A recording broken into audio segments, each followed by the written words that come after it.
સુરતની સચિન પોલીસે બે લૂંટારુઓને ઝડપી પાડ્યા છે। જ્યાં આતંક મચાવતા હતા ત્યાં જ બંનેને લઈ જવામાં આવ્યા। તેઓ દ્વારા ચપ્પુની અણીએ લૂંટ ચલાવવામાં આવતી। સુરત સચિન વિસ્તારમાં હોજીવા લાઇનમાં રાતના સમયે આ બંને લૂંટારુઓ આતંક મચાવતા હતા। એક ફરિયાદીની ફરિયાદના આધારે સચિન પોલીસ દ્વારા આ બંને ઇસમોને ઝડપી પાડવામાં આવ્યા છે। ફરિયાદીની ફરિયાદ હતી કે જ્યારે તેઓ લઘુશંકા કરવા માટે બહાર નીકળ્યા હતા ત્યારે બે બાઇક પર સવાર ઇસમો ત્યાં પહોંચી ગયા। તેમની સાથે ગાળાગાળી અને મારપીટ કરી ત્યારબાદ પોતાની પાસે રાખેલ ચપ્પુની અણીએ લૂંટ ચલાવી હતી। આ ફરિયાદના આધારે સચિન પોલીસે તપાસ હાથ ધરી અને બાતમીના આધારે બે ઇસમોને ઝડપી પાડ્યા છે। તેમની પાસેથી 7 મોબાઈલ ફોન અને બાઇક પણ કબજે લેવામાં આવી છે। લઘુશંકા કે પછી ચા નાસ્તો કરવા માટે બહાર નીકળતા જે કામદારો છે તેમની પાસે ચપ્પુની અણીએ લૂંટ ચલાવતા બંને ઇસમોને ઝડપી પાડવામાં આવ્યા। જે જગ્યાએ તેમણે ગુનો આચર્યો હતો, જ્યાં આતંક મચાવતા હતા, તે જ જગ્યાએ બંનેને લઈ જવામાં આવ્યા અને જાહેરમાં આ બંને આરોપીઓ પાસે પોલીસે માફી પણ મંગાવી।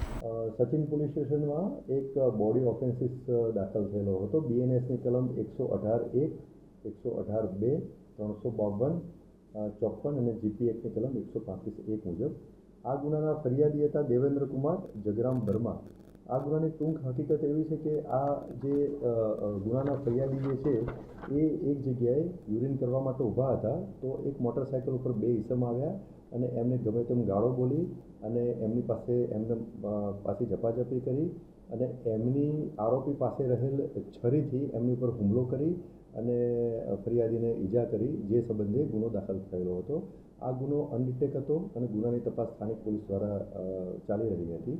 આ ગુનાની તપાસ દરમિયાન અમુક ચોક્કસ બાતમી સ્થાનિક પોલીસને મળેલી હતી અને અમુક પુરાવો એકત્રિત કરવામાં આવેલા હતા। જે અનુસંધાને બે આરોપીઓ મળી આવેલ અને બે આરોપીઓની પૂછપરછ કરતાં આ ગુનો કરેલાની કબૂલાત કરતાં આ ગુનાના કામે બંને આરોપીઓની ધરપકડ કરવામાં આવેલી હતી। આ બંને આરોપીમાંથી એક આરોપીનું નામ છે રવિ કિશનલાલ તિવારી, રહે ગિલકડી ગામ, તાલુકો જલાલપુર, જિલ્લો નવસારી, અને બીજા આરોપીનું નામ છે દુર્ગેશ રાજકુમાર સિંહ, રહે પાલી ગામ, હનુમાન ચોક, સચિન જીઆઈડીસી, સુરત। આ બંને આરોપીઓની વધુ પૂછપરછ કરતા તેમજ ગુનાની તપાસ કરતા આ બંને આરોપીઓએ બીજો એક ગુનો કરેલાની કબૂલાત કરેલી હતી અને આ બંનેની આરોપીની સાથે એક ત્રીજો આરોપી સુમંત, કે જેનું પૂરું નામ સરનામું મળી આવેલું નથી, ત્યાંનું પણ ઇન્વોલ્વમેન્ટ જણાઈ આવેલું હતું। એટલે તપાસ આગળ વધારતા અને ફરિયાદીનો સંપર્ક કરતા એક ફરિયાદી બીજા જે છે એમને પણ સચિન પોલીસ સ્ટેશનમાં એક લૂંટની ફરિયાદ દાખલ કરાવેલી હતી। એ ફરિયાદીનું નામ જે છે એ સુમિતસિંહ દિનેશસિંહ જાતેસિંહ। આ જે ફરિયાદી જે છે એમની ઉપર પણ આ ત્રણ આરોપીઓએ ભેગા થઈ અને એમની ઉપર હુમલો કરેલો હતો, એમને છરીથી શરીરે ઈજા કરેલી હતી અને એમની પાસે રહેલ મોબાઈલ લૂંટ કરી અને લઈ ગયેલા હતા, જે અનુસંધાને આ ગુનો દાખલ થયેલો હતો। આ બંને ગુનામાં જે આરોપીઓ જે છે એમાંથી આ બંને આરોપીનું મેં જેમ કહ્યું એમ ધરપકડ કરવામાં આવેલી છે અને એક આરોપી ફરાર છે અને લૂંટમાં ગયેલ મુદ્દામાલ મોબાઈલ ફોન પણ તપાસ દરમિયાન રિકવર કરવામાં આવ્યું છે। બંને કેસમાં જે આરોપીઓ છે બંને કેસના મુદ્દામાલ જમા થયા? એક શરીર સંબંધી ગુનો છે અને એક મિલકત સંબંધી ગુનો છે કે જેમાં લૂંટ થયેલી છે, એટલે એક ગુનાનો જે મુદ્દામાલ જે છે એ રિકવર કરવામાં આવેલો છે। જે આરોપીઓનો કામ ધંધો શું હતો?